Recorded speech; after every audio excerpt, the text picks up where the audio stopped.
আশা করি তোমরা ভালো আছো। আমার চ্যানেলে তোমাদেরকে স্বাগত। আজকে ক্লাস 6-এর সরলের কিছু ইন্টারেস্টিং ধারণা দেব। বইয়ের পেজ নাম্বার 1-এর পূর্ব পাঠের পুনরালোচনার সরলের একটি অঙ্ক আছে যে আজ আমাদের শারীরিক শিক্ষার ক্লাসে সবাই মিলে মাঠে গেলাম। আমরা কিছু হালকা ব্যায়াম করব। স্যার আমাদের 3টি সারিতে সমান সংখ্যায় দাঁড়াতে বললেন। আমরা মোট 36 জন এসেছি। আচ্ছা, এই অঙ্কটির মধ্যে দেখো ইম্পর্টেন্ট যে লাইনটা হচ্ছে সেটা কি, 3টি সারিতে সমান সংখ্যায় মোট 36 জন দাঁড়াবে। আচ্ছা বলো তো, যদি 3টি সারিতে সমান সংখ্যায় 36 জন দাঁড়িয়ে থাকে তাহলে একটি সারিতে কতজন করে দাঁড়াবে? চলো একটা উদাহরণ দিয়ে দেখি আমরা। 8 জন ছাত্র 2টি সারিতে দাঁড়াবে এবং সমান সংখ্যায়, তাহলে একটি সারিতে কতজন দাঁড়াবে? বুঝতেই পারছো, 4 জন করে, তাই না? একটি সারিতে 4 জন, আরও একটি সারিতেও 4 জন, মোট হবে কত? 8 জন, তাই না? আচ্ছা 4টা কীভাবে পেলাম বলো তো? আমরা দেখো 8কে যদি আমরা 2 দিয়ে ভাগ করি তাহলে 4 2-এ কত পাবো আমরা? 8 পাবো। মোট ছাত্র সংখ্যাকে যদি মোট সারি সংখ্যা দিয়ে ভাগ করি তাহলে একটি সারিতে কতজন দাঁড়িয়েছে সেটা পেয়ে যাচ্ছি আমরা। বুঝা যাচ্ছে?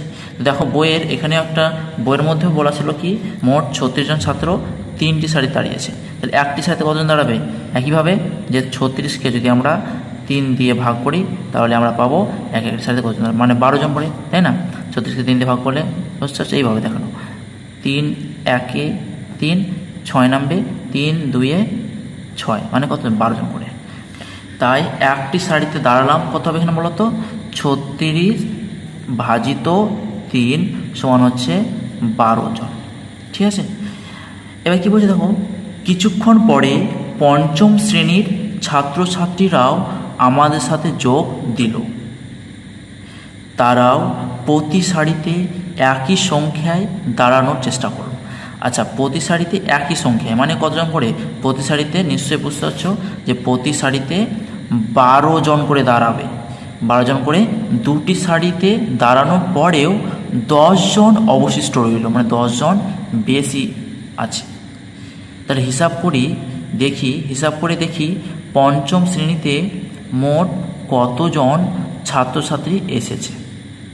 ঠিক আছে, দেখো একটি সারিতে 12 জন করে আছে, একটি সারিতে 12 জন করে আছে, তাহলে 12 আর 2টি সারি তৈরি করেছে, তার জন্য 12 সঙ্গে 2কে গুণ করলে পেয়ে যাব 2টি সারিতে কতজন দাঁড়িয়েছে। এবার 10 জন বেশি হয়, তার জন্য যোগ 12 সঙ্গে 2 গুণ করলে কত হবে? 12 দুগুণা কত হবে? 24, 12 দুগুণা 24, আর প্লাস 10, প্লাস কত হবে এখানে? 10। বুঝা যাচ্ছে? এবার 24 আর 10 যোগ করলে কত হয় তোমরা ভালো করে জানো, 34 হবে। দেখো 24 আর যদি 10 আমরা যোগ করি কত হবে? 24 আর 10 যোগ করে কত হবে? 34। বুঝা যাচ্ছে? তো কত হবে এখানে? এখানে হবে 34। বুঝা যাচ্ছে? আচ্ছা, এবার বলছে কি দেখো, এবার বলছে যে 5ম শ্রেণীর 4 জন ছাত্রছাত্রী মাঠে অন্য কাজে চলে গেল। তাহলে 4 জন কি হলো? কমে গেল। তাহলে আমি এই অঙ্কটা যদি আমি গণিতের ভাষায় করি তাহলে কী হবে, যে গণিতের ভাষায় সমস্যাটা হলো কি, 36 ভাজিত 3 গণিত 2 প্লাস 10 মাইনাস 4। 36কে 3 দিয়ে প্রথমত ভাগ করতে হবে। তাহলে 36কে যদি আমরা 3 দিয়ে ভাগ করি কত পেলাম? আগে আমরা পেয়েছিলাম 12, তাই না? তাহলে 12, 3 12 36, তার জন্য গণিত 2 যুক্ত 10 যুক্ত 10 বিযুক্ত 4 বিযুক্ত 4, বুঝা গেল? আচ্ছা, এবার কী বলবো তো, 12 সঙ্গে 2 গুণ করবো, 12 দুগুণা কত হবে? 24, তাহলে এখানে 24 বসিয়ে দেবো। প্লাস 10, তাহলে প্লাস 10 বসিয়ে দেবো, আর মাইনাস 4 বসিয়ে দিলাম। ওকে, 24 আর 10 যোগ করলে হবে আমার 34 আর 3 34, তাই না? তাহলে আমরা কত পাবো এখানে? 34 মাইনাস 4। আর 34 থেকে 4 বদলে কত হবে? 30, তাই না? 34 থেকে 4 বদলে 30। অতএব 5ম শ্রেণীর 30 জন ছাত্রছাত্রী মাঠে থাকলো, এটাই হচ্ছে অ্যান্সার। বোঝা যাচ্ছে? 30 জন। অঙ্কটা যেটা করেছি সেটা কি, যে গণিতের ভাষা অঙ্কটা করেছি 36কে 3 দিয়ে ভাগ করেছি, কেননা একটি সারিতে কতজন করে দাঁড়িয়েছে সেটা ভাগ করলেই পেয়ে গেলাম, তাই না? 36কে 3 দিয়ে ভাগ করে পেয়ে গেলাম। আর যেহেতু 2টি সারি তৈরি করেছি তাই 2 দিয়ে গুণ করেছি, আর 10 জন বেশি ছিল বলে 10 দিয়ে যোগ করেছি, আর 4 জন চলে গেল তার জন্য 4 বিয়োগ করেছি। ঠিক আছে, তার ব্যবহার করলাম, তারপর আগে ভাগটা করেছি, তারপরে গুণ করলাম, তারপর যোগ, তারপর বিয়োগ। তোমাদের মধ্যে একটা প্রশ্ন আসতেই পারে যে স্যার আগে ভাগ না করে যদি আমি আগে গুণ করি বা আগে যোগ করি তারপরে ভাগ করি তাহলে কি অঙ্কটি হবে না? তাহলে বলে দেই যে তাহলে অঙ্কটা কিন্তু ভুল হবে। কেন? কারণ সব কাজই যেমন একটা নির্দিষ্ট নিয়ম অনুসারে হয়, তাই না? সেই হিসাবে এইগুলো একটা নিয়ম অনুসারে হবে। আচ্ছা, পরবর্তী অঙ্কগুলো করবো আমরা, সেখানে আমরা কী পাবো? ভাগ পাবো, গুণ পাবো, যোগ, বিয়োগ, ব্র্যাকেট, আরও অনেক কিছু পাবো, তাই না? এই পরবর্তী অঙ্কগুলো যখন পাবো তখন এগুলো একসঙ্গে কোনো কোনো অঙ্কতে থাকবে। তখন সেসব অঙ্কগুলো কীভাবে করবো বা কোনটাই আগে কাজ করব কোনটা পরে কাজ করব সেটা কিভাবে জানবো? আর সেটা জানার জন্য একটা পেজ নাম্বার 2-এ একটা নিয়ম আছে, সেই নিয়মটা তো আমাদেরকে জানতে হবে। সেই নিয়মটা হচ্ছে বদমাস নিয়ম। ঠিক আছে, বদমাস নিয়ম। চলো পেজ নাম্বার 2-এ আমরা বদমাস নিয়মটা আমরা জানি। পেজ নাম্বার 2-এ দেখো বদমাস নিয়মটা বলে দেওয়া আছে। আচ্ছা, আমি এটা তোমাদেরকে খাতাতে বুঝিয়ে দিচ্ছি। বদমাস, তাই না? আচ্ছা, তোমাদেরকে বলে রাখি, এ বদমাস দুষ্টু বদমাস না, এটা সরলে বদমাস। হ্যাঁ, এই প্রত্যেকটা অক্ষরের এক একটা মিনিং আছে। হ্যাঁ, প্রত্যেকটা অক্ষরের এক একটা মানে আছে। ঠিক আছে, যেমন বি, প্রথমে বলি বি। বি মানে হচ্ছে ব্র্যাকেট, এর বাংলা অর্থ হচ্ছে বন্ধনী। এবার এই বন্ধনী কিন্তু আবার 4 প্রকার হয়। কত রকম হবে? 4 প্রকার। যেমন একটা হচ্ছে রেখা বন্ধনী, ঠিক আছে, তারপর হচ্ছে প্রথম বন্ধনী, তারপর দ্বিতীয় বন্ধনী, তারপর তৃতীয় বন্ধনী। বোঝা যাচ্ছে? এই রেখা বন্ধনী জিনিসটা কি? রেখা বন্ধনী যদি উদাহরণ দিই একটা, মনে করো দুটো সংখ্যা, যে কোনো সংখ্যা পাবো, মনে করো 3 - 1, এর ওপরে একটা এরকমভাবে একটা দাগ আছে, আর এইটাই হচ্ছে রেখা বন্ধনীর চিহ্ন। বোঝা গেল? আর ব্র্যাকেটের মধ্যে সর্বপ্রথম এর কাজটাই হবে, তারপরে প্রথম বন্ধনীর কাজ, তারপরে দ্বিতীয় বন্ধনীর কাজ, তারপর লাস্টে তৃতীয় বন্ধনীর কাজ। বিটা চলে গেল। এরপরে ও, ও মানে হচ্ছে অর্ডার, বা আরও একটি নাম হচ্ছে অফ, আর এর বাংলা অর্থ হচ্ছে এর। এটাকে পরের ভিডিওতে আমরা ডিটেলস আরও জানবো। এরপরে আমাদের দেখা আছে, এরপরে আমাদের যেটা আছে ডি। ডি মানে হচ্ছে কি? ডিভাইডেড। ডি মানে হচ্ছে ডিভাইডেড, মানে হচ্ছে ভাগ, তাই না? ভাগ তোমরা জানো। তারপরে আছে এম। এম মানে হচ্ছে মাল্টিপ্লিকেশান। মাল্টিপ্লিকেশান মানে হচ্ছে গুণ, তাই না? গুণ। তারপরে আছে এ। এ মানে হচ্ছে কি বলো তো? এ মানে হচ্ছে অ্যাডিশান। অ্যাডিশান মানে যোগ, তাই না? যোগ। তারপর হচ্ছে কি? এস। এস মানে হচ্ছে সাবস্ট্রাকশান, মানে বিয়োগ, বিয়োগ চিহ্ন। বোঝা যাচ্ছে? সর্বপ্রথম যে কাজটি হবে সেটা হচ্ছে ব্র্যাকেটের কাজ, তাই না? ব্র্যাকেটের মধ্যে আবার 4 রকম ব্র্যাকেট আছে। তো প্রথমে রেখা বন্ধনী কাজ, তারপর প্রথম বন্ধনী, তারপর দ্বিতীয় বন্ধনী, তারপর তৃতীয় বন্ধনীর কাজ। ব্র্যাকেটের কাজ হয়ে গেল, তারপরে হবে অফের কাজ, তাই না? অফের কাজ।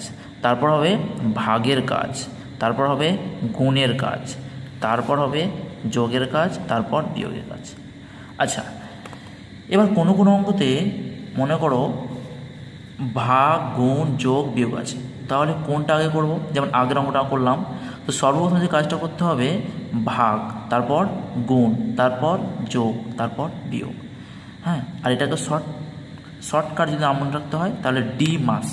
ডি মানে কি? ডিভাইডেড। এম মানে মাল্টিপ্লিকেশান, এ মানে অ্যাডিশান, এস মানে সাবস্ট্রাকশান। তাহলে ডি মাস সূত্রটা মনে রাখলেও, এই নামটা মনে রাখলেই তোমার এটা মনে থাকবে। বুঝা যাচ্ছে? চলো এবার পরের অঙ্কগুলো আমরা করে ফেলি। আশা করি বদমাস নিয়মটা সম্পর্কে তোমাদেরকে কিছুটা ধারণা দিতে পেরেছি। আর সরল অঙ্ক করার ক্ষেত্রে এই বদমাস নিয়মটা খুবই জরুরি। কোনো সমস্যা হলে অবশ্যই কমেন্ট করে জানাবে। নাম্বার 3 বইয়ের মধ্যে আমরা নিজে করি 1.1-এর 1-এর অঙ্কটা করব। দেখো অঙ্কটা বলা আছে কি? First bracket 30 - 24 - 6। 24 - 6-এর উপরে একটা রেখা বন্ধনী আছে, তারপরে ফার্স্ট ব্র্যাকেট ক্লোজ -8। এর মানটা খোঁজার চেষ্টা করবো আমরা। আচ্ছা, যখনই আমরা এই অঙ্কগুলো করব তখন এই অঙ্কের মধ্যে কি কি রয়েছে সেটা আমাকে বার করে নিতে হবে। দেখো অঙ্কটির মধ্যে, দেখো এই অঙ্কটির মধ্যে কি কি রয়েছে, দেখো ব্র্যাকেট আছে, তাই না, তারপর রেখাবন্ধনী আছে, আবার বিযুক্ত আছে মানে বিয়োগ আছে, তাই না, তার মানে বদমাস থেকে যদি আমরা অঙ্কটা করি তাহলে কী হবে, BODMAS, তা ব্র্যাকেট আছে, হ্যাঁ ব্র্যাকেট আছে, তার প্রথম ব্র্যাকেট কাজ করবো আমরা, কিন্তু এখানে ব্র্যাকেট বা বন্ধনী যেটা বললাম সে বন্ধনী কিন্তু দুই রকম আছে, তাই না, এটা হচ্ছে রেখা বন্ধনী রয়েছে, একটা রেখা বন্ধনী রয়েছে, তাই না, আর একটা রয়েছে কি প্রথম বন্ধনী, তাহলে প্রথম বন্ধনী রয়েছে এবং রেখা বন্ধনী আছে। প্রথম কাজটা কার হবে, আমার রেখা বন্ধনীর কাজটা হবে, তারপরে হবে আমার প্রথম বন্ধনীর কাজ, তাই না, তাহলে আমরা এই কাজটাকে করে ফেলি। চলো দেখো তাহলে এখানে কী লিখবো, এখানে প্রথমে কাজটা যেটা হবে কি, এখানে লেখা হবে তোমার প্রথমে রেখা বন্ধনীর কাজ করব, ঠিক আছে, তাহলে রেখা বন্ধনীর কাজটা করে ফেলি। 24 থেকে 6টা বিয়োগ করবো প্রথমত, হ্যাঁ, তাহলে 24 থেকে যদি আমরা 6 বিয়োগ করি তাহলে কত হবে, দেখো তো 6 আর কত দিলে 14 হবে বলো তো, 6 7 8 9 10 11 12 13 14, 1 2 3 4 5 6 7 8, মানে কত দিলে 8 দিলে 14 হয়ে যাবে। যেহেতু 14 ধরেছি তাহলে 1 এখানে বিয়োগ হবে, তাই 1 2 থেকে 1 বাদ দিলে 1, তাহলে কত হলো আমার 18 পেলাম, কত পেলাম 18, তাহলে 24 থেকে 6 বাদ দিলে আমার হবে 18 লেখা আছে। আর এটা যা আছে এখানে লিখতে হবে যেহেতু, তাই না, 30, 30ই হবে এটা, তাই না, এটা 30 হবে, কী হবে এটা 30। বিযুক্ত কত হবে, এখানে 8 হবে, বিযুক্ত 8 হবে, বোঝা যাচ্ছে। এবার প্রথমে রেখা বন্ধনীর কাজ হলো, তারপরে কাজ হবে কার, প্রথম বন্ধনীর কাজ। দেখেন প্রথম বন্ধনী আছে আর একটা বিয়োগ আছে, তাহলে প্রথম বন্ধনীর কাজটা করে ফেলে আগে, তাহলে 30 থেকে 18 বিয়োগ করবো আমরা, তাই না, তাহলে 30 থেকে যদি আমরা 18টা বিয়োগ করি কত হবে, 8 আছে, 8 আর কত দিলে 10 হবে 2, তাই না, যেহেতু 10 ধরলাম তাহলে এখানে 1 যোগ হবে, তাহলে 2 বাদ যাবে, 3 থেকে 2 বাদ দিলে 1, তাহলে কত হবে 12, তাহলে এখানে কত হবে আমার, এখানে 30 থেকে যদি 18 বাদ দিই তাহলে কত হবে আমার 12 মাইনাস 8, তার মাইনাস 8 করে ফেলি। এবার 12 থেকে 8 বিয়োগ করলে কত হবে, হ্যাঁ 8 বিয়োগ করবো আমরা, তাহলে 8 আর কত দিলে 12 হবে, 8 9 10 11 12 মানে 4, তাহলে 4 হয়ে যাবে, 12 থেকে 8 বাদ দিলে কত হবে 4। অতএব কী পেলাম, যে ফার্স্ট ব্র্যাকেট 30 মাইনাস 24 মাইনাস 6 উপরে রেখা বন্ধনী, ফার্স্ট ব্র্যাকেট ক্লোজ মাইনাস 8, এর কত পেলাম আমরা 4, এটা হচ্ছে অ্যান্সার, বুঝা গেল। দেখো অঙ্কটা বসে না ভালো করে, প্রথমে আমরা যে কাজটা করলাম রেখা বন্ধনীর কাজটা করলাম, তাই না, তা প্রথমে রেখা বন্ধনীর কাজ করলাম, মানে 24 থেকে 6 দিলাম 18 হলো, আর এগুলো যা ছিল তা লিখে দিয়েছে 30, হ্যাঁ মাইনাস 8, ওকে। এরপরে দেখো বন্ধনী আছে আর মাইনাস আছে, তাহলে বন্ধনীর কাজটা আগে, তাহলে বন্ধনীর কাজটা করে ফেললাম, তাহলে 30 থেকে 18 বাদ দিলাম 12 হলো, তারপর মাইনাস 8, এবার 12 থেকে 8 বাদ দিলাম 4 হয়ে গেলো। 2 নম্বর অঙ্কটা কী বলছে এখানে, যে সেম, যে ফার্স্ট ব্র্যাকেটের মধ্যে 40 ভাজিত 5 গণিত 4 কিছু নেই এখানে, তারপর ফার্স্ট ব্র্যাকেট 3 গুণিত 8 মাইনাস 3 উপরে একটা রেখা বন্ধনী প্লাস 6, এর মানটা বার করতে চাইছি, তাই না। দেখো এখানে প্রথমত কী কী রয়েছে সেটা আমরা বার করে নেবো, হ্যাঁ, যখনই এই সব অঙ্কগুলো করবো তো প্রথমেই দেখে নেব এই অঙ্কটির মধ্যে বদমাসে কী কী আছে, ব্র্যাকেট আছে, তাই না, প্রথমে ব্র্যাকেট আছে, আচ্ছা, তারপর ভাগ আছে, আচ্ছা ভাগ আছে মানে হচ্ছে ডিভিশন আছে, গুণ আছে, আচ্ছা এখানে একটা অঙ্ক দেখো তো, 4 আর এই ব্র্যাকেটের মধ্যে এখানে কিচ্ছু নেই কিন্তু, আর যখন কোনো সংখ্যা আর তার পাশে ব্র্যাকেট থাকবে, কোনো কিছু থাকবে না চিহ্ন, তার মানে এখানে কী আছে বলো তো, এর আছে, ঠিক আছে, তার মানে এর মানে কি অফের আছে কাজ, তাই না, ও অর্ডার এর আছে। তারপর আছে ব্র্যাকেট, আবার ব্র্যাকেটের মধ্যে আবার রেখা বন্ধনী আছে, মানে তাহলে রেখা বন্ধনী আছে মানে কি, তাহলে ব্র্যাকেটকে 4 ভাগে ভাগ করতে হবে, তাই না, তাহলে ব্র্যাকেট তো আমরা জানি যে 4 প্রকার হয়, তাহলে প্রথমত একটা রেখা বন্ধনী আছে, তাই না, তারপর প্রথম বন্ধনী আছে আবার, ঠিক আছে, ওকে, তারপর বিয়োগ আছে, আবার যোগ আছে, তার মানে সবই রয়েছে প্রথম আছে, তাই না, তাহলে স্টেপ বাই স্টেপ করবো। তাহলে প্রথমে কাজটা হবে আমার বি এর কাজ, ব্র্যাকেটের, ঠিক আছে, তাহলে আমরা ব্র্যাকেটের কাজটা করে ফেলাম। তাহলে এখানে যেখানে লেখা আছে যে প্রথমে কার কাজ, তাহলে এখানে প্রথমে হবে বন্ধনী, ব্র্যাকেটের বাংলা মানে হচ্ছে বন্ধনী, তাহলে প্রথমে কী লিখবো, প্রথমে বন্ধনীর কাজ, ও পরে কাজ করবো কার, যা আছে সব লিখে দিয়েছি, গণিত 3 গুণিত 8 থেকে 3 বাদ দিলে কত হবে 5, তাহলে 5 লিখলাম, আর প্লাস 6, বোঝা গেল? দেখো এর আগে বা পরে যা ছিল সব সেমই আছে, খালি এই অঙ্কটা করেছি। তারপরে এবার কার কাজ বলো তো? ব্র্যাকেটের মধ্যে রেখাবন্ধনের কাজটা হয়ে গেল, তাই না? তারপর আবার কী কাজ হবে তাহলে? ফার্স্ট এবার প্রথম বন্ধনীর কাজ হবে। প্রথম বন্ধনী দেখো দুটো আছে, এখানেও একটা রয়েছে, এখানে একটা রয়েছে। আচ্ছা, এরকম অঙ্ক যখন দুটো মানে বন্ধনী, একই বন্ধনী আলাদা আলাদা থাকবে, তখন আমি একই সঙ্গে কাজটা করতে পারি। তো 40কে 5 দিয়ে আমরা ভাগ করতে পারি। তাহলে কত হবে? 40কে যদি আমরা 5 দিয়ে ভাগ করি তাহলে কত হবে? 5 8 40, তাহলে 8 পেলাম, তাই না? তার মানে 40কে 5 দিয়ে ভাগ করলে আমরা পাবো 8, তাহলে এখানে 8 লিখব। গণিত 4 হলো। তারপর 3 আর 5 সঙ্গে গুণ আছে, আবার +6 আছে। আচ্ছা বলো তো, গুণ আর যোগ থাকলে কার আগে কাজ? দেখো এম আর এ, এটা মানে কী বলো তো? এটা মানে গুণ, আর এ মানে হচ্ছে যোগ, তাই না? তাহলে আগে গুণের কাজ, তাহলে আমরা গুণের কাজটা করবো। তাহলে 3-এর সঙ্গে 5 গুণ করলে 3 5 15 +6, ঠিক আছে? এবার দেখো তাহলে এরপর কীটা হতে পার? এরপর দেখো এখানে 8 × 4, এখানে কিছু না মানে এর আছে, আর 15 আর 6 সঙ্গে ফার্স্ট ব্র্যাকেটের মধ্যে রয়েছে। তাহলে প্রথম বন্ধনের কাজটা করে ফেলে আগে, তাহলে প্রথম বন্ধনের কাজটা আবার করে ফেলে প্রথমত, ঠিক আছে? তাহলে 15 আর 6 21 হবে, হ্যাঁ। আর 4-এর আর এর মধ্যে কিছু না, আমরা এখানে এর বসাতে পারি, তার জন্য এ লিখে দিলাম। 8 × 4 এর 21। এবার বলো তো, এর আর গুণের মধ্যে কার কাজ আগে? হ্যাঁ,